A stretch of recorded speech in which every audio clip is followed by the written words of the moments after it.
നിങ്ങളുടെ favourite shows ഇനി ഒരിക്കലും മിസ്സാവില്ല. ഇപ്പോൾ C5 കാണും നിങ്ങളുടെ ഫേവറേറ്റ് ഷോസ് തികച്ചും സൗജന്യമായി. പറഞ്ഞത് മനസ്സിലായല്ലോ. രമ്യ ഒരു കാരണവശാലും ഈ കാര്യം അറിയാൻ പാടില്ല.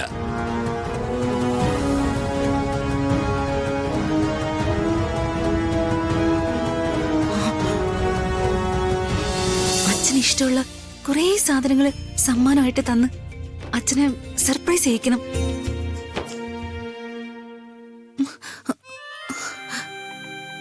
അയ്യോ സോറി അച്ഛ, സോറി.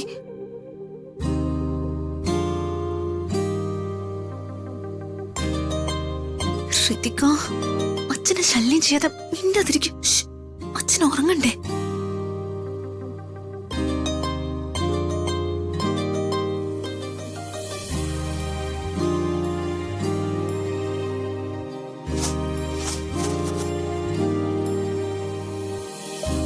ഇതങ്ങോട്ട് എഴുത്. അമ്മ മതി അമ്മ, എനിക്ക് തല വേദനിക്കുന്നു. കണ്ണടഞ്ഞടഞ്ഞു പോവാ. അടവെടുക്കാതെ മര്യാദക്ക് പഠിക്കു വേണേ. അല്ലമ്മേ, ഇന്ന് പകല് സ്കൂളിൽ വെച്ച് അങ്ങനെയായിരുന്നു. അതെങ്ങനെയാ? ഉറങ്ങാൻ കിടക്കേണ്ട സമയത്ത് ഫോണിൽ കാർട്ടൂൺ കാണലല്ലേ നിന്റെ പണി? മര്യാദക്കിരുന്ന് പഠിച്ചോ.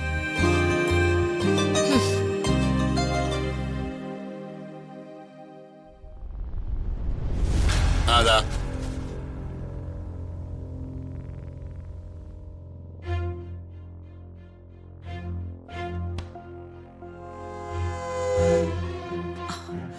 മോളെ, നീ ആ മടക്കി വെച്ച തുണിയൊക്കെ എടുത്ത് അലമാരിൽ വെക്ക്. ചെല. ശരി അമ്മ. നിങ്ങള് സാധനങ്ങളൊക്കെ വാങ്ങിച്ചിട്ടുണ്ടല്ലോ അല്ലേ? ഒന്നും മറന്നിട്ടില്ലല്ലോ?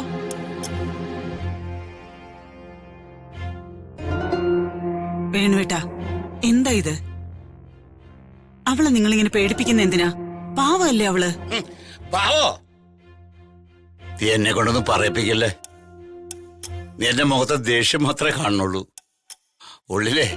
ഉള്ളിൽ വലിയൊരു തീ നിന്ന് കത്തുക, ഉരുക.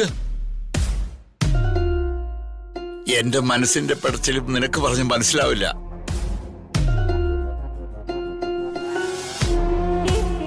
പത്ത് 30 വർഷമായിട്ട് നിങ്ങളുടെ കൂടെ ജീവിക്കുന്ന ആളാ ഞാൻ. ഈ മനസ്സെനിക്കറിയില്ലേ? ആർക്കും ഈ പ്രായത്തിൽ സംഭവിക്കുന്ന ഒരു തെറ്റ് അങ്ങനെ കണ്ട് അവൾക്ക് മാപ്പ് കൊടുക്കണം. അല്ലാതെ അവളോട് വിരോധം മനസ്സിക്കൊണ്ട് നടക്കരുത്. ദേഷ്യപ്പെടരുത്. വഴക്കു പറഞ്ഞില്ലേ, അടിച്ചില്ലേ? ഇനി ഇങ്ങനെ കാണുമ്പോ ദേഷ്യപ്പെടുക കൂടി ചെയ്താ പാവല്ലേ നമ്മുടെ ശ്രീലക്ഷ്മി? ദേ, ഞാൻ അവളോട് ക്ഷമിച്ചു. നിങ്ങളെ ക്ഷമിക്കണം.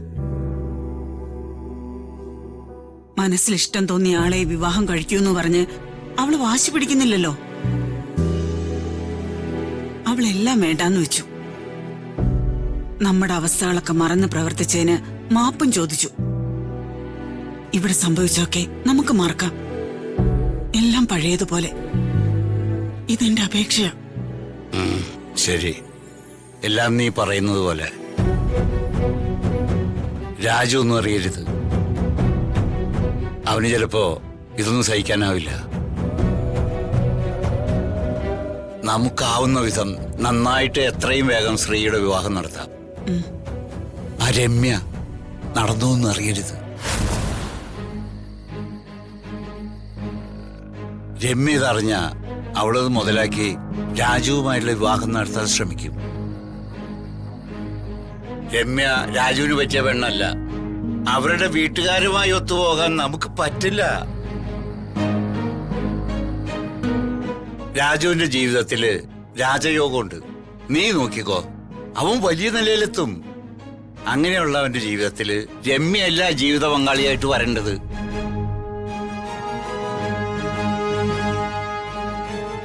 എന്റെ മകന്റെ പെണ്ണ് അതൊരു രാജകുമാരിയായിരിക്കും. രമ്യയുടെ ആഗ്രഹം നടക്കാൻ പോകുന്നില്ല. പറഞ്ഞത് മനസ്സിലായല്ലോ. രമ്യ ഒരു കാരണവശാലും ഈ കാര്യം അറിയാൻ പാടില്ല.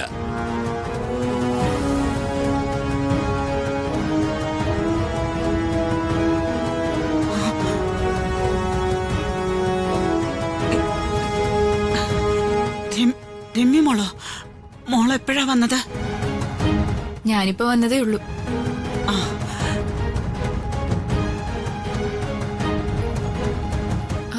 എനിക്ക് കുറച്ച് വെള്ളം തരാമോ? ഓ, ദാ ഇപ്പൊ എടുക്കാം. എന്താ എന്താ നിങ്ങൾ സംസാരിച്ചോണ്ട് നിന്നേ? എന്തോ ഞാനറിയാൻ പാടില്ലെന്നോ മറ്റോ പറയുന്ന കേട്ടല്ലോ.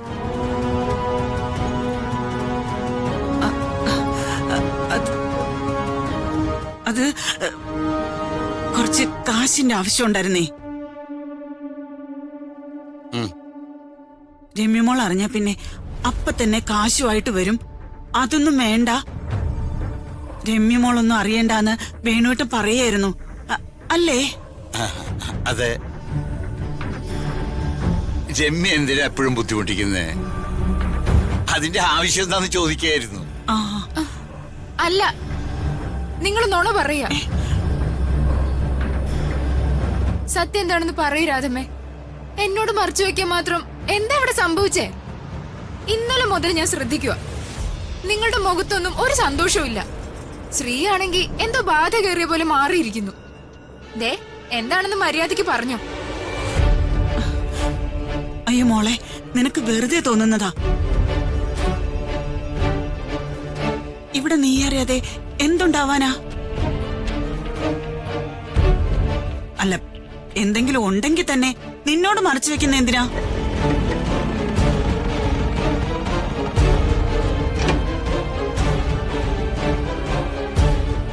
എന്താണെന്ന് പറയാ. അമ്മേ,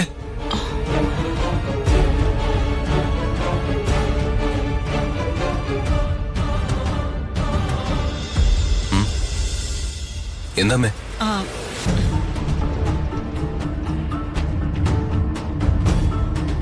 അമ്മേ, ഇന്നലെ മുതൽ ഞാൻ ശ്രദ്ധിക്കുന്ന, നിങ്ങൾക്ക് എന്താ സംഭവിച്ചത്? നിങ്ങളുടെ മുഖം എന്താ വല്ലാതിരിക്കുന്ന?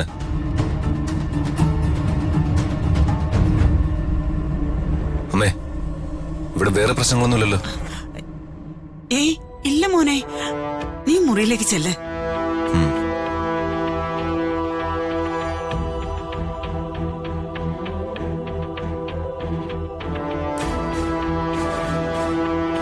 രാധമ്മേ, ദേ, നിങ്ങൾ എല്ലാരും കൂടി എന്തോ മറച്ചു വെക്കാൻ വേണ്ടി നന്നായി പാടുപെടുന്നുണ്ടെന്ന് എനിക്ക് മനസ്സിലായി.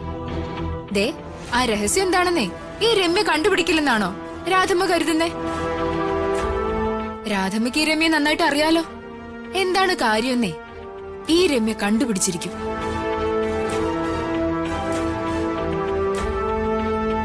ഈ പെണ്ണെല്ലാം അറിയുന്നതിന് മുമ്പ് ശ്രീയുടെ വിവാഹം നടത്തണം.